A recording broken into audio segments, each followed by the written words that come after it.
Hello guys, welcome back to my channel HK Official, and yes, I'm there with you with part 2 of your unit number 5 of BXC, that is sensors.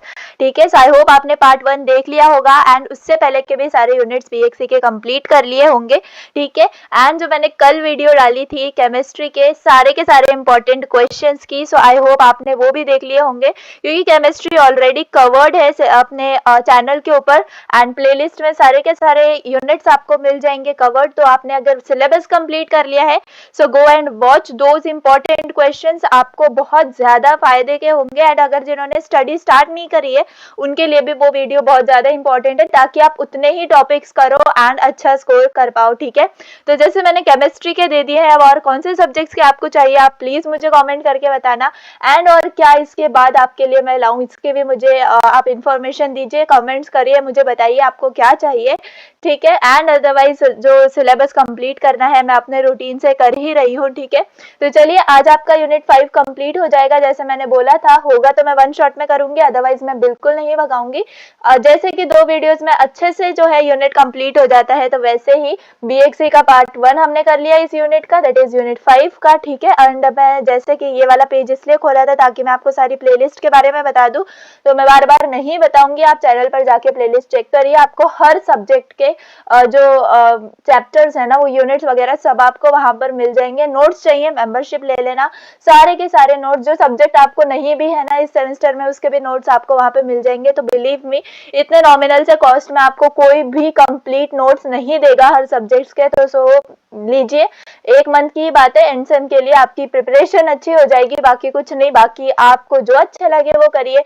चलिए start करते हैं अपने part 2 video को, जिसमें हम sensors पढ़ रहे थे. पार्ट 1 में आई होप आपने समझ लिया होगा, रिवाइज कर लिया होगा. ठीक है, तो हमने क्या पढ़ा था लास्ट यूनिट में, चलिए फास्ट में रिवाइज कर लेते हैं. सबसे पहले तो मैंने आपको सेंसर्स के बारे में बताया था कि सेंसर्स को आप डिफाइन कैसे करोगे. तो the device which converts physical quantity into electrical quantity is nothing but your sensor. ठीक है, सेंसर को ट्रांसड्यूसर भी बोला जाता है. हमने क्लासिफिकेशंस पढ़े थे. ठीक है, क्लासिफिकेशंस के अंदर एक्टिव पैसिव हो गया, एनालॉग डिजिटल हो गया, तो और भी मैंने क्लासिफिकेशंस आपको बताई थी, लेकिन इन दोनों के बीच में जो कंपैरिजन है वो इंपॉर्टेंट है, तो ये वाला टॉपिक देख लेना. मोशन सेंसर हो गया था, कल हमने एलवीडीटी एक्सेलेरोमीटर पढ़ लिया था. टेम्परेचर सेंसर वाला भी टॉपिक हो गया था. थर्मोकपल, थर्मिस्टर, आरटीडी मैंने बहुत अच्छी लैंग्वेज में, इजी लैंग्वेज में आपको एक्सप्लेन किया था, सो आई होप आपने वो कवर कर लिया होगा. सेमीकंडक्टर सेंसर आज करेंगे. एलडीआर भी कंप्लीट हो गया था हमारा, ऑप्टिकल सेंसर. एंड ये वाले दोनों भी टॉपिक्स हमारे बाकी हैं, मतलब कि हमारा हाफ से ज्यादा यूनिट जो है वो कंप्लीट हो चुका है. एंड मैं यहाँ पर जैसे कि कल मैंने आपको दिखाए थे, यस ये तो हैंड रिटन नोट्स हैं जो कि मेंबरशिप वालों को मिल जाएंगे. कंप्लीट नोट्स हैं जो मैं यहाँ पर आपको एक्सप्लेन करने वाली हूँ, वही आपको नोट्स फॉर्मेट में वहां पर मिलेगा. एंड ये जो है मैंने रखे हुए थे 2023 के दोनों भी पेपर्स, ये मई जून का पेपर है एंड ये वाला जो पेपर है ये नवंबर दिसंबर का पेपर है. तो इससे हम क्या करेंगे, देख लेंगे कि कौन से क्वेश्चंस जो है हमारे प्रिपेयर होते जा रहे हैं. तो ये जैसे मैंने कल दिखाया था वैसे ही देख लेंगे. ठीक है, चलिए बाकी स्टार्ट कर देते हैं. क्लासिफिकेशन के अंदर हमने क्या देखा था, ये सारे टॉपिक्स. ठीक है, क्लासिफिकेशन के अंदर हमने एक्टिव पैसिव देख लिया था, कंपैरिजन फॉर्मेट में ही दिया है. एनालॉग डिजिटल, ठीक है, प्राइमरी सेकेंडरी के बारे में मैंने आपको बताया था, based on major and quantity in 5 के डेफिनेशंस आपको मैंने अच्छे से बता दिए थे. एंड सबसे ज्यादा easy and most repeated topic that is selection criteria of transducer, तो ये वाला भी देख लेना, बहुत ज्यादा सिंपल है. And then characteristics of sensor same लिख देना जैसे सिलेक्शन क्राइटेरिया पढ़ा है. मोशन सेंसर के बारे में मैंने आपको बताया, लीनियर वेरिएबल डिफरेंशियल ट्रांसफार्मर. इसमें क्या करते हैं हम, डिस्प्लेसमेंट जितना होगा, ठीक है, चेंज इन डिस्प्लेसमेंट से वेलोसिटी जो है वो प्रोड्यूस होती है and we will get that particular displacement. ठीक है, तो ये सबसे ये हमारा हो जाता है motion sensor. Then piezoelectric accelerometer के बारे में मैंने आपको बताया था, डायग्राम सब आपको मिल जाएंगे, ये वाली पीडीएफ. ठीक है, देन ये है टेम्परेचर सेंसर, ठीक है, जिसमें हमने 3 पढ़े, थर्मोकपल, आरटीडी और थर्मिस्टर. जिसमें थर्मोकपल में जो है हमें वोल्टेज डायरेक्ट मिल जाती है. आरटीडी और थर्मिस्टर के अंदर क्या करना पड़ता है, हमें व्हीटस्टोन ब्रिज से कनेक्ट करना पड़ता है अपने सिस्टम को, यानी कि आरटीडी और थर्मिस्टर को, ताकि हमें इक्विवेलेंट वोल्टेज मिल जाए. ठीक है, ये था आरटीडी का डायग्राम, ऊपर था ये आपके थर्मोकपल का डायग्राम. ठीक है, ये व्हीटस्टोन ब्रिज में कैसे कनेक्ट करना है ये भी मैंने आपको बता दिया है। देन ये है थर्मिस्टर, ठीक है। तो ये वाला टॉपिक हो गया था। ऑप्टिकल सेंसर के अंदर लास्ट टॉपिक हमने देख लिया था LDR, that is light dependent resistor, ठीक है। इसको हम क्या बोलते हैं, फोटो रेजिस्टर भी बोलते हैं, ओके। देन हाँ, ये सब चीजें कर दी थी मैंने आपको कल, ये इसकी वर्किंग भी बहुत अच्छे से एक्सप्लेन कर दी थी। सो आई होप आप सब रिमेंबर कर पा रहे हो। एंड आज की वीडियो को स्टार्ट करते हैं मैकेनिकल सेंसर्स के साथ। मैकेनिकल सेंसर्स के अंदर हमें क्या पढ़ना है, स्ट्रेन गॉज पढ़ना है, ठीक है। इसके बाद भी है मैकेनिकल सेंसर्स के अंदर, तो सबसे पहले हम पढ़ेंगे स्ट्रेन गॉज के बारे में। तो स्ट्रेन गॉज भी बोलते हैं, स्ट्रेन गेज भी बोलते हैं, तो आपको जो बोलना है बोलो, लेकिन इसका काम क्या है समझो, ठीक है। इसको ये क्या है, एक इलास्टिक रेजिस्टिव ट्रांसड्यूसर है, समझ में आ गया। ये है एक इलास्टिक रेजिस्टिव ट्रांसड्यूसर जो क्या करता है, मैकेनिकल इलोंगेशन को कन्वर्ट, या मैकेनिकल इलोंगेशन कह दो या कॉम्प्रेशन कह दो, ठीक है, उसको कन्वर्ट करता है चेंज इन रेजिस्टेंस के अंदर, ठीक है। इंग्लिश में बोल के बताऊं आप क्या लिखोगे प्रिंसिपल के अंदर, तो strain gauge is an elastic resistive transducer which converts mechanical elongation and compression, जिसको हम स्ट्रेन भी बोलते हैं, ठीक है, इसीलिए उसका नाम स्ट्रेन गॉज है। It converts them into change in resistance, ठीक है। अब स्ट्रेन गॉज जो है इसको ज्यादातर यूज किया जाता है किस चीज के लिए, measurement of strain. Of course strain का मतलब होता है कॉम्प्रेशन, प्रेशर जो है मेजर करने के लिए, फोर्स वेट वगैरह मेजर करने के लिए ये स्ट्रेन गॉज यूज किया जाता है। तो ये जो आपको डायग्राम दिख रहा है इसका प्रिंसिपल क्या होगा, तो देखो सुनो, resistance of any conductor depends on what, its resistivity, length and cross sectional area। ये तो हमें पता है ना। तो ये वाला फॉर्मूला हम मतलब मैं कह सकती हूँ 11-12 से पढ़ते आ रहे हैं, हमें बहुत बेसिक फॉर्मूला लगता है ये, क्या, resistance is equal to resistivity into length upon area, ठीक है। लेंथ किसका, आपके कंडक्टर का, एंड एरिया क्या, उसका क्रॉस सेक्शनल एरिया, ठीक है। तो जो रेजिस्टेंस होता है वो कंडक्टर का, वो किस पे डिपेंड करता है, इन तीन चीजों पे डिपेंड करता है, रेजिस्टिविटी, लेंथ और क्रॉस सेक्शनल एरिया पे, clear. Hence if there is change in length और cross sectional area due to compression और इलोंगेशन, तो ऑफ कोर्स रेजिस्टेंस पे फर्क पड़ेगा या नहीं पड़ेगा। अगर लेंथ या एरिया हमारे कॉम्प्रेशन या इलोंगेशन की वजह से चेंज हो रहे हैं तो ऑफ कोर्स रेजिस्टेंस में चेंज दिखेगा, ठीक है। So in this elastic material upon application of this stress यानी कि pressure, proportionate strain takes place in material and resistance gets changed, ठीक है। इलास्टिक मटेरियल के अंदर प्रेशर अप्लाई करने के वजह से या स्ट्रेस अप्लाई करने के वजह से हम कह सकते हैं कि जो लेंथ और एरिया में चेंज की वजह से हमें क्या नजर आता है, रेजिस्टेंस में चेंज नजर आता है, ठीक है। तो ये आप फॉर्मूला मतलब सबसे ज्यादा इंपॉर्टेंट है, आप प्रिंसिपल लिखने के बाद सबसे पहले ये फॉर्मूला लिखोगे, resistance is equal to resistivity length upon area, ठीक है ना। Now when strain gauge undergoes tension और कंप्रेशन, क्या होता है, उसके डायमेंशंस में चेंज हो जाता है। डायमेंशंस यानी कि ये देखो यहाँ पर ये क्या है, डायमीटर है, ठीक है। ये डायमीटर को अगर हमने क्या किया, इलोंगेट किया, तो क्या हमें मिलेगा, ये डायमीटर जो है वो पतला हो जाएगा, है ना। ऐसे ही कुछ हमें मिलता है, अगर हम इलास्टिक चीज को अगर खींचते हैं तो क्या हो जाता है, उसका साइज, लेंथ तो बड़ा हो जाता है लेकिन डायमीटर छोटा हो जाता है, करेक्ट। एंड अगर हम लेंथ को अगर डिक्रीज करेंगे तो उसका डायमीटर इंक्रीज हो जाता है। तो बस यही डायमेंशंस के ऊपर खेलना है हमें स्ट्रेन गॉज के अंदर। आपको क्या करना है, in general the pressure measuring system using strain gauge uses bridge for converting change in resistance into corresponding voltage, यानी कि हमें इधर क्या मिलने वाला है, चेंज इन रेजिस्टेंस मिलने वाला है, ठीक है। अब चेंज इन रेजिस्टेंस को हम क्या करेंगे, अब ये वाली पूरे स्ट्रेन गॉज को हम व्हीटस्टोन ब्रिज में लगा देंगे, ठीक है। तो इससे हमें क्या मिल जाएगा, चेंज इन वोल्टेज मिल जाएगा, ठीक है। आज पता नहीं क्यों मेरी सांस बहुत ऐसा लग रहा है कि मेरी सांस नहीं आ रही है, लेकिन ठीक है, ज्यादा फास्ट बोल रही हूँ इसीलिए।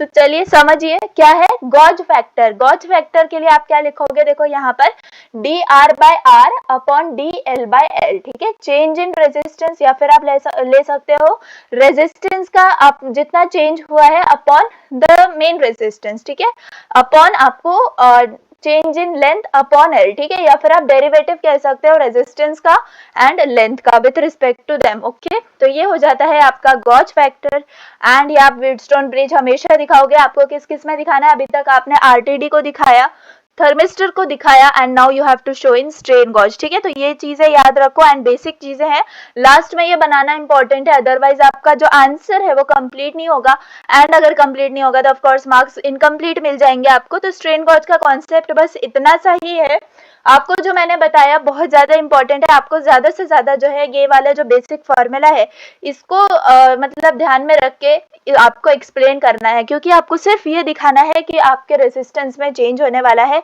Due to elongation and compression, and elongation compression होगा यानी कि लेंथ और क्रॉस सेक्शनल एरिया के अंदर हमें चेंज मिलेगा। ओके, तो बस यही कॉन्सेप्ट है किसका, स्ट्रेन गॉज का, ठीक है। सो आई होप आपको समझ में आ गया होगा। एंड अब इसके बाद देख लेते हैं दूसरा topic, that is our load cell, ठीक है। हमें बिल्कुल भी ज्यादा टाइम देने की जरूरत नहीं है, बिकॉज इतना ही टॉपिक है, ज्यादा उसको इलोंगेट करके क्या करना है, एंड जितना आपको लिखना है पेपर में मैंने उतना आपको बता दिया, ठीक है। उससे ज्यादा मैं क्या ही एक्सप्लेन करूँ उसको। तो चलिए, आपके सेकंड जो है क्या चीज हमने स्ट्रेन गॉज क्या था, कौन सा सेंसर था, हम मैकेनिकल सेंसर था। तो मैकेनिकल सेंसर के अंदर दूसरा टाइप है आपका लोड सेल, ठीक है। तो लोड सेल क्या है आप समझ सकते होगे, लोड सेल के अंदर दो टाइप्स आ जाते हैं, कॉलम टाइप लोड सेल और cantilever beam type load cell, ठीक है। तो चलिए, कॉलम टाइप लोड सेल, देखिए इसके ऊपर ज्यादातर क्वेश्चन आने के चांसेस नहीं होते हैं, लेकिन सबसे ज्यादा चांसेस आपके होते हैं स्ट्रेन गॉज के। 100% क्वेश्चन आपको मैं PYQs के अंदर जाके दिखाती हूँ, क्योंकि मैंने कल भी आपको दिखाया था कि स्ट्रेन गॉज का क्वेश्चन जो है वो सबसे ज्यादा बार पूछा जाता है। देखो यहाँ पर आपको क्या बोलेंगे, एक्सप्लेन, देखो एक्सप्लेन, अरे यार ये क्यों हाईलाइट नहीं हो रहा, हाँ ठीक है पूरा ही हो जाएगा वो, explain working principle of strain gauge and explain load cell, ठीक है। यानी कि हमें स्ट्रेन गॉज का मेन क्वेश्चन है, लास्ट में हमें बोल दिया है कि लोड सेल भी एक्सप्लेन कर दो छोटा मोटा, है ना, क्योंकि मैकेनिकल सेंसर के बारे में क्वेश्चन है and working principle of strain gauge जो है अच्छा खासा बड़ा क्वेश्चन है, ठीक है। तो उसके आपको 4 मार्क्स मिल जाएंगे यहाँ पर। एंड लोड सेल को एक्सप्लेन करने के आप सिर्फ क्या करोगे, लोड सेल एक्सप्लेन करोगे, उसके टाइप्स लिखोगे एंड टाइप्स के अगर आपने डायग्राम बना दिए, कंप्लीट 5 मार्क्स आपको मिल जाएंगे, ठीक है। तो ये वाला क्वेश्चन देखिए, आपने यहाँ पर देख लिया, ये वाले पेपर में देख लेते हैं या नहीं, देख लो आपके सामने, मतलब दोनों भी पेपर में पूछा गया क्वेश्चन है, सेम टू सेम क्वेश्चन, ठीक है। तो बस अब क्या करना है, आपको इसको इंपॉर्टेंट समझना है, ठीक है। तो ये है स्ट्रेन गॉज एंड सबसे ज्यादा इंपॉर्टेंट जो मैंने आपको बता दिया, ठीक है। इसके बाद आपको देखना है लोड सेल, एंड इसका कैसे पढ़ना है, देखो अब आप सिर्फ एग्जाम पॉइंट ऑफ व्यू से पढ़ो, क्या इंपॉर्टेंट है क्या नहीं उस हिसाब से पढ़ो, ठीक है। तो यहाँ पर लोड सेल में देख लो, सिर्फ आपको ये समझना है कि column type load cell and cantilever type load cell, आप डायग्राम से कंप्लीटली समझ जाओगे कि ये क्या है, ठीक है। तो आप ये समझ सकते हो कि ये कॉलम टाइप स्ट्रक्चर है, ठीक है। इसके अंदर जो है ना 2 स्ट्रेन गॉज प्रेजेंट है, समझ में आ गया। तो लोड सेल क्या है, जिसके अंदर मतलब मल्टीपल स्ट्रेन गॉज प्रेजेंट हो, अगर 2 प्रेजेंट है लाइक दिस, ये कॉलम टाइप के अंदर, ठीक है, एंड इसके ऊपर से फोर्स दिया जाए, नीचे से मतलब नीचे से तो ग्राउंड होगा, है ना, ऑफ कोर्स ऊपर से फोर्स दिया जाए, नीचे से भी उसको फोर्स मिल रहा है, तो वो कॉलम कैसे हो जाएगा, देखो कुछ ऐसा इसका शेप बन जाएगा, करेक्ट। तो हमने देखा भी है, अगर हम क्ले से वगैरह खेले होंगे अपने बचपन में, तो हमें पता है कि अगर हम ऐसे ऊपर से किसी मतलब फोर्स देंगे तो क्या होगा, इसका कुछ ऐसा स्ट्रक्चर हमें देखने मिलेगा, ठीक है। तो ये होता है कॉलम टाइप के लिए। कैंटिलीवर बीम टाइप, यानी कि देखो कैंटिलीवर जो है आप इसमें भी पढ़ोगे, किसमें, मैकेनिक्स के अंदर भी पढ़ोगे, क्योंकि कैंटिलीवर में मतलब है कि एक साइड से, मतलब एक साइड से आपके फिक्स्ड सपोर्ट होगी, ठीक है। तो एक साइड से आप समझ सकते हो कि ये एक कॉलम है, ठीक है। ऊपर देखो यहाँ पर strain gauge 1, strain gauge 2, strain gauge 3, strain gauge 4, ठीक है, 4 स्ट्रेन गॉज प्रेजेंट है। एंड यहाँ से अगर हमने इसको फोर्स दिया, ठीक है, यहाँ से फोर्स अप्लाई किया, तो आप समझ सकते हो ये क्या है, cantilever beam type load cell है, ठीक है। तो बस इतना ही समझो, कुछ ज्यादा इसके अंदर है नहीं, कैंटिलीवर बीम और कॉलम बीम ये 2 ही हैं। एंड हाँ, ये भी याद रखना कि इन दोनों के अंदर भी क्या लगता है आपको, व्हीटस्टोन ब्रिज लगता है, ठीक है। तो लोड सेल के लिए भी आपने, अगर आपको सिर्फ स्पेसिफिकली लोड सेल के लिए क्वेश्चन आया है, सिर्फ इतना नहीं है कि एक्सप्लेन, तो आप जो है आप वो भी बना सकते हो, आपको नोट्स के अंदर सब दिया हुआ है मैंने, व्हीटस्टोन ब्रिज ही बनाना है, अदरवाइज आपको कुछ भी नहीं करना है, ठीक है। बस क्योंकि आपको क्या चाहिए, प्रोपोर्शनल वोल्टेज चाहिए, ठीक है ना, क्योंकि एट लास्ट हमें वोल्टेज ही चाहिए होती है। So this was your second type in mechanical sensor. अब आ जाते हैं third type, that is mechanical pressure sensor. ठीक है, प्रेशर सेंसर के अंदर आपके पास तीन चीजें आ जाती हैं, बोल्डन ट्यूब, बेलोज एंड डायफ्राम्स। ठीक है, बोल्डन ट्यूब, बेलोज एंड डायफ्राम। तो सबसे पहले समझ लो कि मैकेनिकल प्रेशर सेंसर्स होते क्या हैं एंड वो कैसे फॉर्म होते हैं। So they are formed of elastic elements. ठीक है, इलास्टिक एलिमेंट से ही बने हुए होते हैं एंड ये तीन टाइप के सेंसर्स हमें पढ़ने हैं। सबसे पहला सेंसर है आपका बोल्डन ट्यूब। ठीक है, तो ऐसा कुछ आपको इसका डायग्राम नजर आता होगा, बोल्डन ट्यूब। ठीक है, एक बार प्रैक्टिस कर लेना बना के, या फिर ऐसे अपने माइंड से स्कैन कर लेना ताकि आप एग्जाम में बना पाओ। ठीक है, बोल्डन ट्यूब क्या है? It is the most commonly used elastic pressure sensor. ठीक है, सबसे ज्यादा कॉमनली यूज्ड प्रेशर सेंसर है ये, क्या? Bourdon tube. ठीक है, these are available in C shape. समझ में आ रहा है हमें उसका डायग्राम देख के कि ये सी शेप में है। एंड कौन से शेप में हमें मिल सकते हैं? स्पाइरल शेप में भी मिल सकते हैं, ट्विस्टेड ट्यूब कॉन्फ़िगरेशन, या फिर हेलिकल शेप के अंदर भी हमें बोल्डन ट्यूब मिल सकता है। तो अलग अलग शेप हो सकते हैं इसके। ठीक है, तो हमें जो नजर आ रहा है ये सी शेप है। ओके, सो सी शेप ट्यूब जो है ये किसके लिए यूज होता है? हमने इसका क्यों देखा डायग्राम बोल्डन ट्यूब के अंदर? क्योंकि मैंने बता दिया आपको, स्पाइरल भी हो सकता है, ट्विस्टेड ट्यूब कॉन्फ़िगरेशन में भी हो सकता है, हेलिकल शेप में भी हो सकता है। जैसे मैंने आपको बताया कि बोल्डन ट्यूब सबसे ज्यादा easily available and used pressure sensor है। तो बोल्डन ट्यूब के अंदर जो है ना सी शेप ट्यूब सबसे ज्यादा यूजफुल है। Okay, so it is used in dial gauges. Okay, so the C shaped Bourdon tubes are made out of an elliptical tube which is bent in such a way that it produces C shape. One end of tube is sealed and other end is exposed to pressure. समझ में आ गया क्या? देखो easily देखो, ये क्या है? एक एलिप्टिकल ट्यूब थी। ठीक है, पहले ये एक इलेप्टिकल ट्यूब थी, इसको बेंड मतलब बेंड किया ऐसे शेप में ताकि वो सी शेप प्रोड्यूस करे। ठीक है, सी शेप प्रोड्यूस करे, जिसमें इसकी जो वन एंड है वो क्या है? सील्ड है। ठीक है, वन एंड सील्ड है एंड दूसरी एंड जो है वहां पर प्रेशर मतलब अप्लाई करने के लिए वो एक्सपोज्ड है। समझ में आ गया? बस इतना ध्यान में रखो कि पहले ये क्या थी? एक एलिप्टिकल ट्यूब थी, उसको बेंड करा गया in such a way that it produces what? C shape. ठीक है, and one of its end is sealed and the other end is exposed to pressure. समझ में आ गया? बहुत इजीली आपको इस डायग्राम को याद रखना है। ठीक है, एंड यहाँ पर आपको लिंक नजर आती होगी एंड ये पॉइंटर। ठीक है, जैसे कि मैं हमेशा एग्जांपल देती हूँ, एमीटर वगैरह जैसा आप देखते हो एनालॉग वाला। ठीक है, तो उसमें ऐसा पॉइंटर होता है, यहाँ पर स्केल प्रेजेंट होती है, इसको हम बोलेंगे बोल्डन ट्यूब। ठीक है, बस और कुछ भी नहीं है इसके अंदर। समझ में आ गया? अब चलो इसकी वर्किंग मैं आपको बता देती हूँ। मैंने कंस्ट्रक्शन तो आपको बता दिया कि वो सी शेप कैसे फॉर्म हुआ। ठीक है, तो वर्किंग में आप लिखोगे when the pressure is applied at open end of Bourdon tube, यानी कि ये जो एंड है इसको हम ओपन एंड बोलेंगे जहां पर प्रेशर अप्लाई हो रहा है। ठीक है, so when the pressure is applied at open end of Bourdon tube the tube bends to strengthen, मतलब जो बेंड हो जाता है, ये जो ट्यूब है ना ये बेंड हो जाता है। इसके वजह से क्या होता है? मूवमेंट होता है काय के अंदर? सील्ड एंड ऑफ ट्यूब के अंदर। समझ में आ गया? सील्ड एंड ऑफ ट्यूब के अंदर this movement is connected to pointer. ठीक है, this movement is connected to pointer through the mechanical linkage. ये जो लिंकेज प्रेजेंट है इसके वजह से देखो हम यहाँ से प्रेशर अप्लाई करेंगे तो वो pressure of course sealed end तक जाएगा एंड सील्ड एंड से जो है हमारा पॉइंटर कनेक्टेड है। तो किससे कनेक्टेड है? वो मैकेनिकल लिंक से कनेक्टेड है। तो बस उसी से क्या होगा? पॉइंटर के ऊपर जो है वो स्ट्रेन जाएगा एंड उससे क्या मिलेगा हमें? Pointer moves and this shows the pressure on this scale, calibrated scale. ठीक है, तो जितना प्रेशर होगा उतना हमें पॉइंटर जो है स्केल की वजह से मेजरमेंट बता देगा। समझ में आ गया? तो बस इतना ही वर्किंग है किसका? आपके बोल्डन ट्यूब का। कुछ भी आपको ज्यादा इसमें याद नहीं रखना है।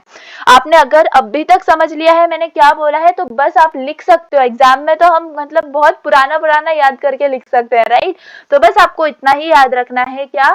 कंस्ट्रक्शन जो मैंने आपको बताया कि इसको सी शेप में बेंड करा गया एंड इसकी एक एंड बतानी है कि one of its end is sealed and the other end is exposed to pressure. ठीक है, एंड अब वर्किंग में आप क्या बताओगे? वर्किंग में ये बताओगे जो उसकी ओपन एंड है। ठीक है, ओपन एंड कहाँ पर है? जहां पर आप प्रेशर अप्लाई कर रहे हो, करेक्ट। तो जहां पर आप प्रेशर अप्लाई कर रहे हो वहां से आप जब प्रेशर अप्लाई करोगे तो आपके सील एंड तक जो जाएगा आपका प्रेशर, ठीक है। सील एंड तक जब प्रेशर जाएगा तो वो यहाँ पर जो सील एंड है वो आपके पॉइंटर से कनेक्टेड है ना। पॉइंटर से काय से कनेक्टेड है, तो मैकेनिकल लिंक से कनेक्टेड है। तो वो जितना प्रेशर होगा, जितना ज्यादा प्रेशर होगा उतना पॉइंटर जो है ज्यादा डिफ्लेक्शन दिखाएगा, है ना, स्केल के ऊपर। बस तो ये बताना है कि जितना प्रेशर होगा उतना आपको डिफ्लेक्शन नजर आएगा स्केल के ऊपर। And this is how we can measure pressure. समझ में आ गया। So this is all about Bourdon tube, ठीक है।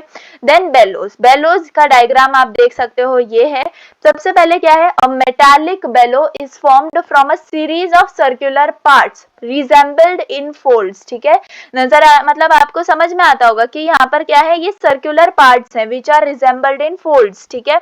This circular parts are joined in such a way that they are expanded और कॉन्ट्रैक्टेड एक्सियली, ठीक है, by change in applied pressure. यानी कि सिर्फ यानी मतलब आई होप आपने ऐसा मतलब टॉय देखा होगा, अभी नहीं तो अपने बचपन में देखा होगा, हमने ऐसे टॉयज ना देखे हैं, ताकि मतलब जिसमें ऐसे सर्कुलर पार्ट्स होते हैं एंड बीच में फ्लेक्सिबल होते हैं, ठीक है। ऊपर से अगर हमने, उसमें क्या होता है, ऊपर नीचे से दोनों से हम प्रेशर अप्लाई कर सकते हैं। बट ये क्या है, एक मेजरिंग इंस्ट्रूमेंट है, तो इसमें सिर्फ ऊपर से ही हम प्रेशर अप्लाई कर सकते हैं, नीचे क्या है, पॉइंटर है, ठीक है। जितना प्रेशर हम अप्लाई करेंगे ये बेलोज से वो प्रेशर पास होगा एंड पॉइंटर जो है हमें डिफ्लेक्शन दिखाएगा, जिससे हम क्या कर सकते हैं, मेजरमेंट कर सकते हैं किसका, अपने प्रेशर का, ठीक है। सो आई होप आपको समझ में आ गया होगा बेलोज क्या होते हैं। I again repeat, these are formed from what, a series of circular parts which are resembled in folds, ठीक है। These circular parts are joined in such a way that they are expanded और contracted axially, axially यानी कि ऐसे, ठीक है, in this direction by change in applied pressure, ठीक है। ये जो फिगर नजर आ रहा है ये क्या दिखा रहा है हमको, it shows the construction of pressure gauge using bellows। समझ में आ गया आपको bellows कैसे क्या वर्क करते हैं, कैसे वर्क करते हैं, ठीक है। लेकिन ये सबसे ज्यादा यूज कहाँ होते हैं, लो प्रेशर मेजरमेंट के अंदर, ठीक है, क्योंकि ये सेंसिटिव है टू वाइब्रेशन। जरा से वाइब्रेशन से भी यहाँ पर प्रेशर के अंदर हमें रिफ्लेक्शन नजर आ जाता है, तो लो प्रेशर मेजरमेंट्स के लिए हम इसे यूज करते हैं, ठीक है। वर्किंग में आप क्या लिखोगे, ये तो कंस्ट्रक्शन का पार्ट हो गया।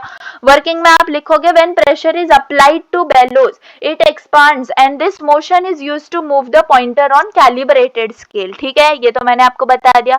और the bellows are also used in differential mode to measure different pressure, ठीक है। अलग अलग मोड में उसको अलग अलग प्रेशर मेजर करने के लिए बेलोज का यूज किया जाता है। In this case both the sides of bellows have open ends for applying pressure, जो मैं आपको एग्जांपल बता रही थी, ठीक है। तो अलग अलग टाइप के प्रेशर मेजर करने के लिए, अगर आपको कुछ ज्यादा हार्ड प्रेशर मतलब हाई लेवल का प्रेशर अगर मेजर करना है तो दोनों तरफ से प्रेशर अप्लाई करके आप जो है उसको मेजर कर सकते हो, ठीक है। तो मैं आपको अपने हैंड रिटन नोट्स में जाके दिखा देती हूँ कि आपको ये कैसे दिखेगा इसमें, ठीक है। मैंने कंप्लीट नोट्स देके रखे हैं, आपको यहाँ पे अगर नहीं समझ में आ रहा है तो वहां पर आप रीड करके भी समझ सकते हो, ठीक है। तो बहुत सिंपल नोट्स हैं एंड हाँ आपको दिखने में ज्यादा लगते होंगे क्योंकि टॉपिक आपका यूनिट ही बड़ा है, तो उसमें मैं कुछ नहीं कर सकती हूँ मुझे, क्योंकि सारे के सारे टॉपिक्स आपके कवर करने हैं। तो चलिए मैं आपको अभी दिखाती हूँ। लास्ट कहीं टॉपिक चल रहे हैं हमारा, ठीक है। ये था देखो आपका बॉर्डन ट्यूब, ठीक है। बॉर्डन ट्यूब के अंदर भी मैंने आपको क्या बता दिया, पूरा प्रेशर ऊपर से ही दिखाती हूँ। ये देखो ये है आपका मैकेनिकल प्रेशर सेंसर, ठीक है। यहाँ से उसमें बॉर्डन ट्यूब के अंदर आपको ये वाला टॉपिक मिल जाएगा जिसमें वर्किंग देखिए बस आपको इतनी ही लिखनी है, ठीक है। ऐसा नहीं है कि मैं कम एक्सप्लेन कर रही हूँ, आपको इतना ही लिखना है। बेलोज के अंदर देखो इतना आप लिखोगे, कंस्ट्रक्शन या प्रिंसिपल के अंदर ये डायग्राम आपका हो जाता है जिसमें आप देख सकते हो सर्कुलर प्लेट्स हैं, ठीक है, पार्ट्स आप बोल सकते हो। एंड मतलब एक्सियली इसमें जो है प्रेशर अप्लाई होगा ऊपर से, फिर पॉइंटर से आप क्या कर सकते हो, मेजर कर सकते हो। देखो वर्किंग बस इतना सही है, यानी कि एक पेज के टॉपिक है एंड बहुत सिंपल टॉपिक है, ठीक है। तो आप अच्छे से कर लेना। उसके बाद है डायफ्राम्स, ठीक है। सो डायफ्राम्स देख लेते हैं। चलो यहीं से आपको बता देती हूँ डायफ्राम्स क्या है। Diaphragms they are flexible circular disc either flat और क्या है ये कॉन्जुगेटेड आई थिंक। तो चलिए फ्लैट समझ लेते हैं हम क्या है। Diaphragms are flexible circular disc, either flat और आई डोंट थिंक, ये समझ में नहीं आ रहा है मुझे क्या लिखा है, ठीक है। तो यहाँ पर देख लो, समझ लो कि क्या है यहाँ पर। हाँ, ऐसा फ्लैट हो सकते हैं या फिर ऐसे कर्व्ड हो सकते हैं, ठीक है। तो बस इतना ही, इनके अंदर दो ही टाइप्स हैं और कुछ भी ज्यादा नहीं है। एंड बिलीव मी, इतने ज्यादा एक्सपेक्टेड नहीं है ये क्वेश्चंस। तो अगर आप कंप्लीट यूनिट कर रहे हो तो करके जाना, ठीक है। एंड अगर लास्ट टाइम मैं देख रहा हूँ तो इस टॉपिक को स्किप मारो। क्या है ये diaphragms? This diaphragms are flexible circular disc. जैसे अभी हमने ऊपर देखा, क्या चीज देखी हमने यहाँ पर बेलोस, तो इसमें क्या थे, लाइन से आपने क्या अलाइन करे हुए थे अपने सर्कुलर पार्ट्स को। लेकिन यहाँ पर क्या है, एक ही सर्कुलर डिस्क है, ठीक है। यहाँ पर क्या है, इसमें प्रेशर अप्लाई नहीं हुआ है। जब प्रेशर अप्लाई करेंगे तो वो कैसे हो जाते हैं, ऐसे शेप में डिफॉर्म हो जाते हैं, ठीक है, आफ्टर अप्लाइंग प्रेशर। सो आप फिगर से समझ सकते हो कि it can be seen that when pressure is applied on the flat diaphragm bends and causes deflection at the center. So this deflection at center can be converted into movement of pointer on calibrated scale by using mechanical linkages, ठीक है। So I hope आपको समझ में आ गया होगा basically कि आपको एक्सप्लेन क्या करना है, ठीक है। डायफ्राम का मैंने यहाँ पर आपको क्लियरली डायग्राम दिखाया हुआ है। यहाँ पर देखो, ऐसे पॉइंटर जो है वो कनेक्टेड होता है एंड स्केल जो है आपको मेजरमेंट बता देती है कि कितना प्रेशर अप्लाई हुआ है। बिल्कुल इजी डायग्राम्स है आपको समझने के लिए, ठीक है। याद भी बहुत इजीली रह जाते हैं, तो बिल्कुल भी मत ऐसा सोचो कि आपको टॉपिक्स हट जाएंगे, ठीक है, नथिंग लाइक दैट। तो चलिए, सेमीकंडक्टर गैस सेंसर, इसके ऊपर आ जाते हैं। दो ही टॉपिक बचे हैं, सेमीकंडक्टर गैस सेंसर और बायो सेंसर, ठीक है। तो थोड़ा सा सेमीकंडक्टर गैस सेंसर जो है वो इंपॉर्टेंट टॉपिक है। एंड हाँ, आपको इसका प्रिंसिपल, कंस्ट्रक्शन, वर्किंग सब लिखना होगा। तो चलिए मैं आपको बताती हूँ कि सेमीकंडक्टर गैस सेंसर का प्रिंसिपल क्या है, ठीक है। So the semiconductor gas sensor, it rely on gas coming into the metal oxide surface, ठीक है। मेटल ऑक्साइड सरफेस में जो गैस आती है उसके ऊपर डिपेंड होता है semiconductor gas sensor, and then undergoing either oxidation or reduction, ठीक है। जो गैस अंदर आ रही है, ठीक है, मेटेलिक या फिर मेटल ऑक्साइड सरफेस आप कह लो, उसके अंदर जो गैस आ रही है वो या तो ऑक्सीडाइज होगी या फिर रिड्यूस होगी, ठीक है। तो उस ऑक्सीडेशन और रिडक्शन के ऊपर जो है पूरा इसके अंदर स्ट्रक्चर जो इसका क्या बोल सकते हैं, पूरा फंक्शन है ना, वो डिपेंड है आपके सेमीकंडक्टर गैस सेंसर का। सिर्फ गैस से याद रखो कि इसके अंदर जो गैस है, वो जो भी गैस इनसाइड आएगी या फिर इनकमिंग जो भी गैस होगी वो या तो ऑक्सीडाइज होगी या फिर रिड्यूस होगी। तो इस बेसिस पर हम क्या करेंगे, कुछ तो सेंस करेंगे। क्या सेंस करेंगे आपको अभी पता चल जाएगा। तो प्रिंसिपल आप समझ लो अभी के लिए। I repeat, the semiconductor gas sensor rely on the gas coming into the metal oxide surface and then undergoing either oxidation or reduction, ठीक है। कंस्ट्रक्शन में आप क्या लिखोगे कि सबसे पहले तो आप ये डायग्राम बनाओगे एंड देन लिखोगे this figure shows what your construction of semiconductor gas sensor. फिर आप लिखोगे क्या, it consist of a metal oxide film, ठीक है, metal oxide film as a sensing element.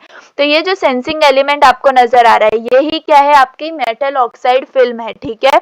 The exact metal depends upon the gas to be detected, ठीक है। तो कौन से मेटल मतलब मेटल ऑक्साइड तो हम यूज कर रहे हैं, लेकिन कौन से मेटल का यूज कर रहे हैं, तो वो मेटल डिपेंड करता है कि आप कौन सी गैस को डिटेक्ट करवाना चाह रहे हो। समझ में आ गया कि हम यहाँ पर क्या सेंस करने वाले हैं, तो गैस डिटेक्ट करने वाले हैं, okay. So I repeat the construction point. It consists of what? A metal oxide film as a sensing element, ठीक है। The exact metal depends upon the gas to be detected. The film is connected to what? देखो आप खुद ही देखो, तो यहाँ पर जो ये है ना, ये इलेक्ट्रोड्स हैं, ठीक है। So it is connected to electrodes and from electrodes then connecting wires, ठीक है। ये जो आपको दिख रहे हैं, ठीक है, ये connectors, connecting wires and are taken out for measurement of resistance, यानी कि यही connecting वायर जो है आगे आप मेजरमेंट ऑफ रेजिस्टेंस के लिए यूज करते हो, ठीक है। तो ये कंप्लीट आपको जो है जैसे कि आप गैस सेंस कर रहे हो, ठीक है। तो गैस ऐसी चीज है जो मतलब वॉलेटाइल है ऑफ कोर्स, तो हमें इसको जो है एनवायरनमेंट से सेपरेट करने के लिए ऐसा सेंसर बॉडी जो है वो यूज करनी पड़ती है।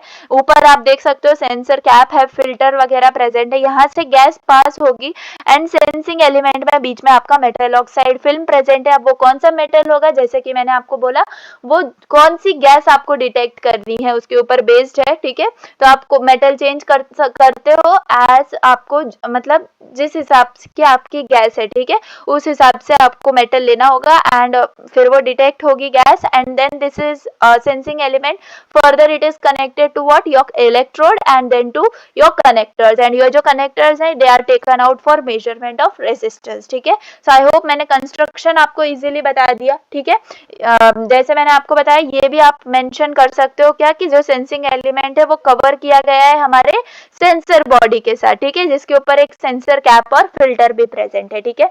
तो चलिए वर्किंग स्टार्ट करते हैं। वर्किंग में आप क्या लिखोगे, when the gas is allowed to enter the sensor body, ठीक है, यहां से एंटर होगी हमारी क्या गैस, ठीक है। It is absorbed by the sensing element which changes its resistance, ठीक है। जो ये सेंसिंग एलिमेंट है ये क्या करता है, उस गैस के डिटेक्ट होने पे अपना रेजिस्टेंस चेंज कर देता है, ठीक है। The change in resistance is generally proportional to gas concentration, ठीक है। जो जितना भी चेंज होगा आपके रेजिस्टेंस के अंदर उतना ही आपके गैस कॉन्सेंट्रेशन में आपको प्रोपोर्शन दिखेगा। समझ में आ गया। तो thus a linear equation between resistance and gas concentration can be established, ठीक है। Also the resistance change can be converted into voltage using electronic circuit। of course हमें जो है change in resistance यहाँ पे मिल गया तो of course change in resistance को हम convert कर देंगे change in voltage के अंदर, ठीक है। आप जनरली ये जो गैस सेंसर्स है ये कहाँ यूज किए जाते हैं, of course detection of carbon monoxide के अंदर, ठीक है, क्योंकि हमें पता है कार्बन मोनोऑक्साइड बहुत हार्मफुल गैस है। अगर आपने बायो वगैरह पढ़ा होगा उसके अंदर है हमें कि कार्बन मोनोऑक्साइड क्यों मतलब ज्यादा मतलब हार्मफुल है, क्यों, मतलब मैं आपको थोड़ी सी जनरल नॉलेज बताऊं तो जो हमारे क्या है आरबीसीज जो हम बोलते हैं, ठीक है, हमारी जो आरबीसीज है उनके अंदर हेमोग्लोबिन प्रेजेंट है, करेक्ट। तो कार्बन डाइऑक्साइड के साथ जो है कार्बन डाइऑक्साइड ये क्या कर देते हैं, एक्सपेल कर देते हैं, है ना, रिमूव कर देते हैं बॉडी से एंड ऑक्सीजन यूज करते हैं ऑफ कोर्स। लेकिन कार्बन मोनोऑक्साइड से सबसे ज्यादा मतलब एकदम हाई प्रायोरिटी पे रखते हैं क्या, कार्बन मोनोऑक्साइड, यानी कि वो ऑक्सीजन को भी छोड़ देंगे एंड कार्बन मोनोऑक्साइड के साथ क्या हो जाएंगे, कंबाइन हो जाएंगे and it is such a harmful gas कि अगर वो ज्यादा हो गई हमारी बॉडी के अंदर सो पर्सन कैन डाई, ठीक है। तो इसीलिए कार्बन मोनोऑक्साइड बहुत ज्यादा क्या कहते हैं हार्मफुल गैस है, ठीक है। तो उसको डिटेक्ट करने के लिए ये गैस सेंसर्स यूज करे जाते हैं। ऑफ कोर्स कार्बन डाइऑक्साइड भी डिटेक्ट कर सकते हैं हम, मीथेन, ऑक्सीजन वगैरह सब डिटेक्ट कर सकते हैं। अकॉर्डिंगली हमें जो मटेरियल है वो सिलेक्ट करना पड़ेगा, कौन सा मटेरियल, सेंसिंग एलिमेंट के लिए, ठीक है। सो आई होप कि ये जो है सेमीकंडक्टर गैस सेंसर ये आपको बहुत अच्छे से समझ में आ गया होगा। बस आपको प्रिंसिपल, कंस्ट्रक्शन, वर्किंग एंड एक परफेक्ट डायग्राम बना देना है। जितना मैंने बोला है बस इतना बहुत ज्यादा सफिशिएंट है। इसमें से आपको 50% भी याद रहता है ना तो आप लिखो, ठीक है। तो ये इंपॉर्टेंट क्वेश्चन है एंड इसके बाद जो मैंने आपको बोला बायोसेंसर, ठीक है, ये भी बहुत ज्यादा इंपॉर्टेंट टॉपिक है। तो चलिए देखते हैं बायोसेंसर क्या है। तो it is a device which uses linear organism और biological molecules or we can say bio receptors to detect the presence of chemicals, ठीक है। तो ये जो है एक ऐसा डिवाइस है जिसके अंदर हम लिविंग ऑर्गेनिजम्स, ठीक है, लिविंग ऑर्गेनिजम्स का यूज करके केमिकल्स के प्रेजेंस को डिटेक्ट करते हैं, ठीक है। कौन सा केमिकल प्रेजेंट है, क्या प्रेजेंट है, उसको हम डिटेक्ट करते हैं by using what, living organisms, ठीक है।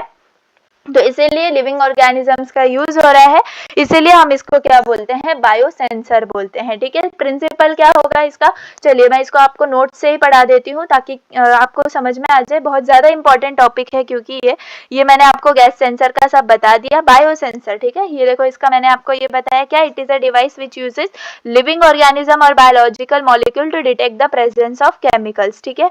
उसके बाद देखो क्या है principle, the specific enzyme that is type of bioreceptor or preferred biological material is deactivated, ठीक है।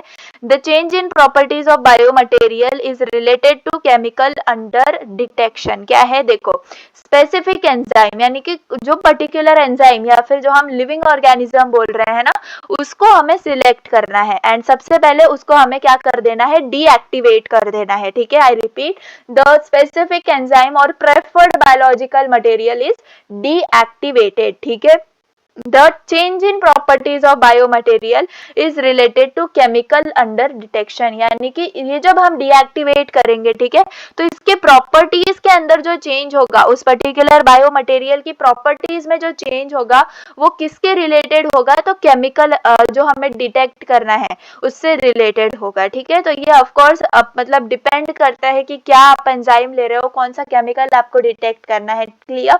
सबसे ज्यादा इंपॉर्टेंट आपको ये ब्लॉक डायग्राम है, कौन सा, बायो सेंसर का। सबसे पहले क्योंकि आपको सैंपल लेना है बायो रिसेप्टर के पास, then transducer, then amplifier and then data processing. तो सबसे पहले समझो सैंपल तो हमें पता है क्या, वहां पर आपका क्या आएगा, जो बायोमटेरियल या फिर जो भी स्पेसिफिक एंजाइम आपने सिलेक्ट किया है वो आपके सेंसर के अंदर आएगा। तो बायो रिसेप्टर का काम क्या है, देखो यहाँ पर लिखा है, it is in the vicinity of sample, यानी कि उस सैंपल के आसपास क्या होता है, बायो रिसेप्टर होता है, ठीक है।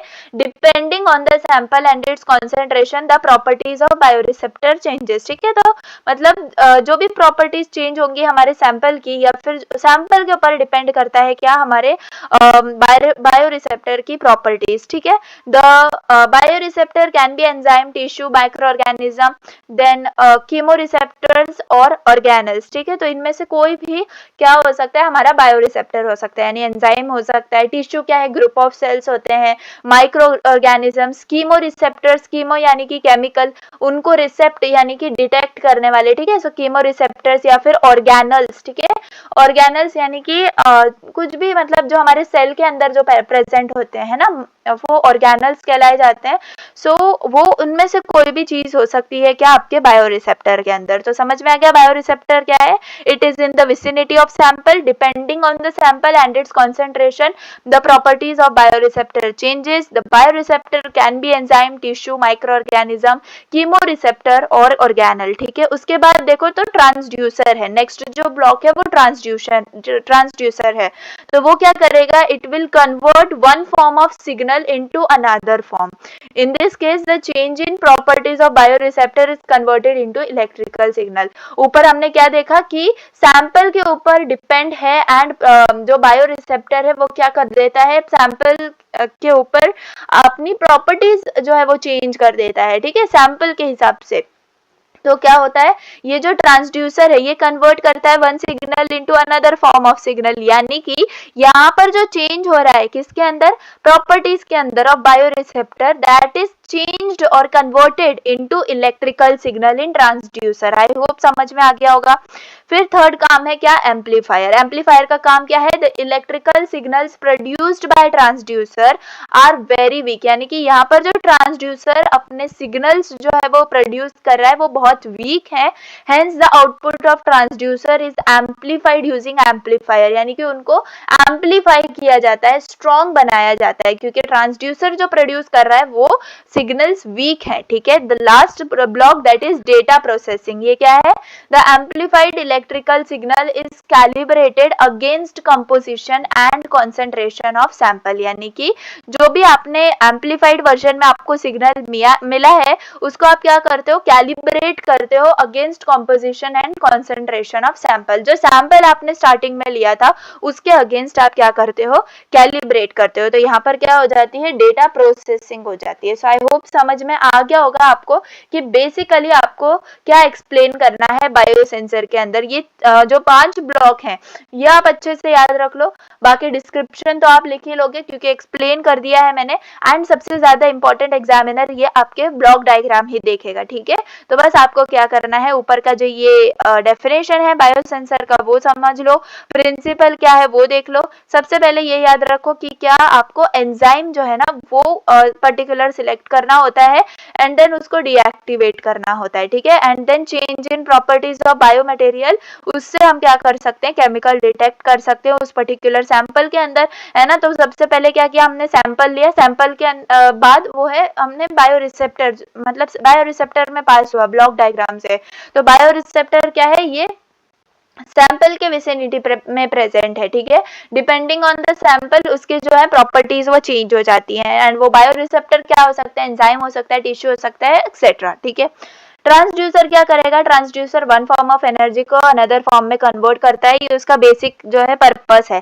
लेकिन इस केस में क्या होने वाला है, जो ऊपर चेंज इन प्रॉपर्टीज हुई आपकी किसके अंदर, बायोरिसेप्टर के अंदर, वो चेंज कन्वर्ट हो जाती है किसके अंदर, इलेक्ट्रिकल सिग्नल के अंदर। देन एम्पलीफायर क्या करता है, वो जैसे कि ट्रांसड्यूसर में जो सिग्नल प्रोड्यूस हुआ है वो बहुत वीक है, एम्पलीफायर उसको एम्पलीफाई कर देता है और कुछ भी नहीं। डेटा प्रोसेसिंग के अंदर क्या देखेंगे हम कि जो एम्पलीफाइड इलेक्ट्रिकल सिग्नल मिला है वो आप उसको कैलिब्रेट कर दोगे किसके साथ, जो आपके पर्टिकुलर जो आपने ओरिजिनल सैंपल लिया था है ना, उसके कॉम्पोजिशन और कॉन्सेंट्रेशन के साथ। ठीक है, तो बस यही है कंप्लीट बायोसेंसर का part and yes this is the last part of our unit. ठीक है, तो इसके बाद जो है मैंने इस पीडीएफ के अंदर थोड़े से न्यूमेरिकल्स रख लिए हैं ताकि आपको एक्सप्लेन्ड मैं कर दूं, थोड़े से एक दो आपको मैं एक्सप्लेन कर दूंगी।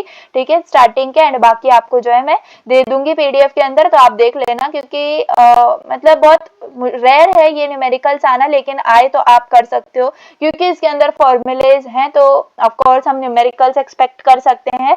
बहुत रेयर है, लेकिन जैसे मैंने बोला कि आपको मैं कंप्लीट करा रही हूँ, जिन लोगों को 70 आउट ऑफ 70 स्कोर करना है वो कंप्लीट करते हैं तो उनके लिए है ये।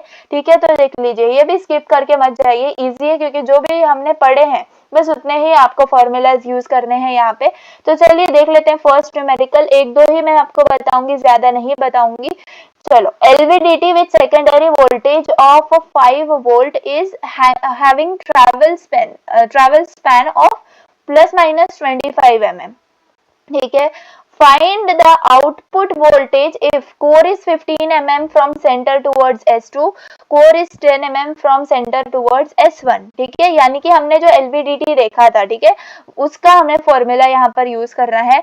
also find core movement if output voltage is 1.5। ठीक है, तो यहाँ पर इनपुट वोल्टेज क्या है आपकी 5 वोल्ट है। ठीक है, एंड D आपका डिस्टेंस जो है -15 mm गिवन है। ठीक है, टोटल ट्रैवल आपका 25 mm है। तो आपको कौन सा फॉर्मूला यूज करना है, ये वाला फॉर्मूला यूज करना है, क्या, output voltage is equal to V in into D upon total travel. ठीक है, तो यहाँ पर आपको जो है सारी वैल्यूज पुट करके फर्स्ट का जो है आपका answer that is core is 15 mm from centre towards S2, output voltage जो है वो आप कैलकुलेट कर सकते हो। सेम फॉर्मूले से आप दोनों भी कर सकते हो क्योंकि यहाँ पर क्या दिया है, यहाँ पर आपको बोल दिया है इनपुट 5 है एंड डिस्टेंस आपको 10 mm बोल दिया, सेम चीज करोगे 2 वोल्ट मिल जाएगा। एंड यहाँ पर जो है आपको डिस्टेंस फाइंड आउट करनी है, आउटपुट वोल्टेज गिवन है, so this thing you will do. And जैसे कि आपको जो भी वैल्यू मिलेगी आपको वो बताना है कि वो टूवर्ड्स S1 है या टूवर्ड्स S2 है। ठीक है, थर्मोकपल के ऊपर एक न्यूमेरिकल है, it is thermocouple with sensitive 45 microvolt per degree Celsius is inserted in an oven. Its cold junction is at ambient temperature। तो याद आ गया, थर्मोकपल एक कोल्ड जंक्शन था, एक हॉट जंक्शन था। ठीक है ना, तो is inserted into oven, its cold junction is at ambient temperature pressure of 25। यानी कि जो कोल्ड जंक्शन है वो 25 डिग्री सेल्सियस के ऊपर है एंड जो मतलब जो हॉट है वो किधर है, आपके ओवन के अंदर इंसर्टेड है। ठीक है, hot junction. So the output voltage of thermocouple is what 45 millivolt. Then what is the temperature of oven, ये आपको बताना है। तो देखो यहाँ पर आपने C लिख लिया। ठीक है, जो आपका सेंसिटिविटी कांस्टेंट था T1, then output voltage and ये वाला फॉर्मूला जस्ट आपको अप्लाई करना है, बहुत सिंपल सा, 2 लाइन में आंसर आ जाता है। तो जस्ट आपको ये पुट करनी है, सारी वैल्यूज कैलसी में डाल दीजिए, आपको मिल जाएगा। RTD के ऊपर क्या आ सकता है, देखो RTD inserted in oven has resistance of this, resistance given है एंड हाँ आपको RT गिवन है एंड R नॉट गिवन है, यानी कि resistance at T degree Celsius और resistance at 0 degree Celsius given है। ठीक है, एंड कोएफिशिएंट गिवन है, यानी कि आपको अल्फा गिवन है, determine the change in temperature. तो आपके पास फॉर्मूला है, ठीक है, कंप्लीट फॉर्मूला गिवन है आपको, तो ये याद रख लेना, यहाँ पर प्लस है। ठीक है, प्लस याद रख लेना, अगर मैंने माइनस दे दिया हो ना लास्ट तो वहां पे करेक्शन कर लो, आपको प्लस कर देना है उधर। ठीक है, देन 160 इज इक्वल टू, सारी वैल्यूज आपको पुट पुट कर देनी है ऑफकोर्स, एंड टी की वैल्यू आपको मिल जाएगी, दैट इज 153। ठीक है, थर्मिस्टर के ऊपर भी एक क्वेश्चन है, यानी कि मैंने हर टाइप के ऊपर जो क्वेश्चन है आपके लिए लेके रखा है। आप सब मतलब कुछ भी नहीं है, सिर्फ वैल्यूज जो गिवन डेटा है वो आपको जो है फॉर्मूला में पुट करना है। ये मैं नहीं भी देती तो आप अच्छे से कर लेते एग्जाम में, क्योंकि यस मैंने फॉर्मूलाज आपको दिए हुए हैं। स्ट्रेन गॉज के ऊपर देखो ये न्यूमेरिकल है, कुछ नहीं किया है, जस्ट जो गॉज फैक्टर था वो यहाँ पर यूज किया है, अदरवाइज सब मतलब गिवन वैल्यूज ही पुट करनी है और कुछ भी नहीं। ठीक है, सो दिस इज द एंड, मतलब सारे न्यूमेरिकल्स बता दिए मैंने आपको, कुछ भी नहीं है और एक्स्ट्रा। ठीक है, तो ये वाले नोट्स जो है ना कंप्लीट नोट्स, ये आपको मिल जाएंगे मेंबरशिप के अंदर। एंड ये जो पीडीएफ है अगर आपको चाहिए होगी, ये सिर्फ डायग्राम्स की, थोड़े सिंपल डायग्राम्स मैंने यहाँ पे बनाए हुए हैं, तो आप मुझे कमेंट कर देना अगर किसी मेंबर को चाहिए होगी, तो मैं ये वाली भी पीडीएफ आपके साथ शेयर कर दूंगी। ठीक है, तो अब जो है आपको ये कंप्लीट पीडीएफ आपको इस वीडियो के बाद मेंबरशिप के अंदर दिख जाएगी। ठीक है, कौन सी, ये वाली पीडीएफ भी, एंड अगर ये भी चाहिए तो आप मुझे बता देना। ठीक है, तो एक बार जाके अपने 2023 के पेपर में देख लेते हैं कि हमने जो पढ़ा वो हम कर पाएंगे या नहीं। ठीक है, तो यहाँ पर आप देख सकते हो कि 5 और 6 क्वेश्चन आएंगे, है ना। एंड हाँ, यूनिट 3 के अंदर एक पॉइंट रह गया है, वो मुझे अब याद आया कि माइक्रो प्रोसेसर और माइक्रो कंट्रोलर। ठीक है, तो ये वाला भी टॉपिक मुझे याद दिलाना कि मुझे कंप्लीट करना है, क्योंकि इम्पोर्टेंट टॉपिक है। ठीक है, तो एक मतलब 10-15 मिनट की वीडियो में वो कंप्लीट हो जाएगा। ठीक है, तो आपका यूनिट 3 जो है मतलब लास्ट का एक टॉपिक जो है ना माइक्रो प्रोसेसर और माइक्रो कंट्रोलर का, बस उतना पेंडिंग है, वो मुझे टॉपिक दिखा नहीं, अब मुझे समझ में आ गया वो है, तो I will make a video on that. ठीक है, एंड अब यहाँ पर हम देख लेते हैं क्या यूनिट, हाँ सॉरी मैं 5-6। ठीक है, तो चलिए सबसे पहले सिलेक्शन क्राइटेरिया, है ना, कर लोगे ना सिलेक्शन क्राइटेरिया, बहुत सिंपल है ना। Then construction of LVDT, important है क्या आपका एलवीडीटी। ठीक है, एंड उसका ऑपरेशन, एडवांटेजेस डिसएडवांटेजेस कर लोगे आप। देन आपका स्ट्रेन गॉज, ठीक है, स्ट्रेन गॉज कर लोगे। And load cell, load cell में क्या करना है कितना करना है मैंने आपको बता दिया, उससे ज्यादा बिल्कुल मत करो। ठीक है, उसके बाद देखो एक्टिव और पैसिव, ठीक है, ये डिफरेंशिएट कर सकते हो आप बहुत इजीली। आरटीडी के बारे में मैंने आपको बता दिया, उसकी कंस्ट्रक्शन, वर्किंग, एप्लीकेशंस वगैरह सब। ठीक है, और बायो सेंसर के बारे में भी अभी हमने पढ़ लिया। ठीक है, तो बस यही है। दूसरा वाला पेपर देख लेते हैं, यहाँ पर देख लो 5th एंड 6th ना, तो यहाँ पर भी क्या है आपका एलवीडीटी का ही क्वेश्चन है। एंड यहाँ पर देखो, यहाँ पर वापस क्या है आपके बायोसेंसर का है ना, स्ट्रेन गॉज है आपका। क्लियर, मतलब वही क्वेश्चंस है, कुछ चेंज नजर आ रहा है क्या? देखो अगेन एक्टिव पैसिव है। ठीक है, एक्टिव पैसिव याद रखो। अब देखो यहाँ पर आरटीडी की जगह क्या पूछ लिया, थर्मोकपल पूछ लिया, यानी कि एक आपका क्या टेम्परेचर सेंसर कंपलसरी आएगा, या तो थर्मोकपल या तो आरटीडी, थर्मिस्टर आने के चांसेस बहुत कम है। ठीक है, एंड अगेन सिलेक्शन क्राइटेरिया, तो मैं तो बोलूंगी यही 6 क्वेश्चंस जो है ना प्रिपेयर कर लो, क्योंकि यही आ रहे हैं और कुछ भी नहीं। एक तो स्ट्रेन गॉज सबसे ज्यादा इंपॉर्टेंट है, एलवीडीटी इंपॉर्टेंट है, बायो सेंसर इंपॉर्टेंट है, ये 3 इंपॉर्टेंट हो गए। टेम्परेचर सेंसर के 2 कर लो, क्या, थर्मोकपल और आपके ये आरटीडी। ठीक है, एक्टिव पैसिव का डिफरेंशिएशन कर लो, सिलेक्शन क्राइटेरिया तो आप लिख ही सकते हो। मतलब इतना सिंपल क्वेश्चंस आते हैं आपके 5th यूनिट के ऊपर। ठीक है, तो बस आपका प्रिपरेशन हो गया है 5th यूनिट का, बिल्कुल टेंशन लेने की बिल्कुल जरूरत नहीं है। एंड बस एक यूनिट बचता है अब हमारे किसका, बीएक्सी का। ठीक है, तो वो भी जल्दी से कंप्लीट हो जाएगा। अब आपको क्या चाहिए वो मुझे बताओ। ठीक है, इंपॉर्टेंट क्वेश्चंस में कौन सी सीरीज चाहिए मुझे आप बताओ, तो उस हिसाब से मैं आपके जो आगे का कंटेंट है वो प्लान करूँ। ठीक है, अब केमिस्ट्री का पेपर है, 2 दिन ही बचे हैं, तो please go and focus on chemistry, 2 दिन बस केमिस्ट्री करो। एंड अगर आपका केमिस्ट्री हो चुका है तो फिर उसको सिर्फ 1 दिन के स्लॉट में रखो, कल जो है आप और कोई सब्जेक्ट भी कर सकते हो। ठीक है, तो बस ऐसे ही अपनी प्रिपरेशन करो, एंडसेम आपका बहुत अच्छा जाए। All the very best to all of the students which are present on my channel. ठीक है, जो भी मेरे चैनल से पढ़ रहे हो प्लीज अच्छे से पेपर लिखना, सारे कंटेंट्स जो है वो करना। ठीक है, क्योंकि लास्ट टाइम भी मुझे बताया था कि स्टूडेंट्स की जो एसजीपीए आई थी वो 9+ आई थी ज्यादातर, क्योंकि मैंने जो पोल डाला था मुझे पता चला कि 9+ जो है सबसे ज्यादा लोगों ने स्कोर किया। तो बस मैं यही चाहती हूँ कि सेकंड सेमेस्टर में भी आप बहुत अच्छा स्कोर करो, एंड फर्स्ट ईयर की जो आपकी सीजीपीए निकल के आए वो बहुत अच्छी निकल के आए। ठीक है, सब टॉप करो। ठीक है, चलो मेरे चैनल से जो भी पढ़ रहे हो मैं तो चाहती हूँ सब टॉप करो, सब अच्छे से जो है ना पेपर्स दो, सब अच्छे से अपनी एग्जाम की प्रिपरेशन करो। ठीक है, तो चलिए अभी यहाँ पर हमारा प्रिपरेशन टाइम है, तो अच्छे से प्रिपेयर करो। I am not wasting your time, time any more. ठीक है, आज के लिए बस इतना ही। केमिस्ट्री देखना है, go and check out the playlist, complete चीजें मिल जाएंगी। कहीं भी डाउट है उसी वक्त कमेंट करो, I will try my best कि मैं उसी वक्त आपको जो है कमेंट का रिप्लाई दे दूं। ठीक है, यहाँ पर आपका 5th यूनिट BXC का कंप्लीट हो जाता है। 3rd 4th भी अवेलेबल है, अगर नहीं करे हैं तो कर लेना। आई होप कि 5th पे आए हो तो 3rd 4 कर ही लिए होंगे। ठीक है, तो चलिए आज के लिए बस इतना ही। चैनल को आगे बढ़ाओ, अपने फ्रेंड्स के साथ शेयर करो, अपने कॉलेज के ग्रुप्स के साथ शेयर करो, मेंबरशिप परचेज करो। आपको जो है PDF वहां पर मिल जाएंगे, सारे के सारी PDF वहां पर मिल जाएंगे आपको हर सब्जेक्ट की, तो वहां पर जाके आप एक्सेस कर सकते हो। चलिए, मुझे लगा था वीडियो आधे घंटे की बनेगी, लेकिन चलिए 46 मिनट्स तक खींच गई है, कोई बात नहीं। अच्छे से प्रिपेयर करना, ठीक है, एंड कोई भी प्रॉब्लम हो तो मुझे कमेंट करिए। ठीक है, तो चलिए आज के लिए बस इतना ही। Thanks for watching, bye.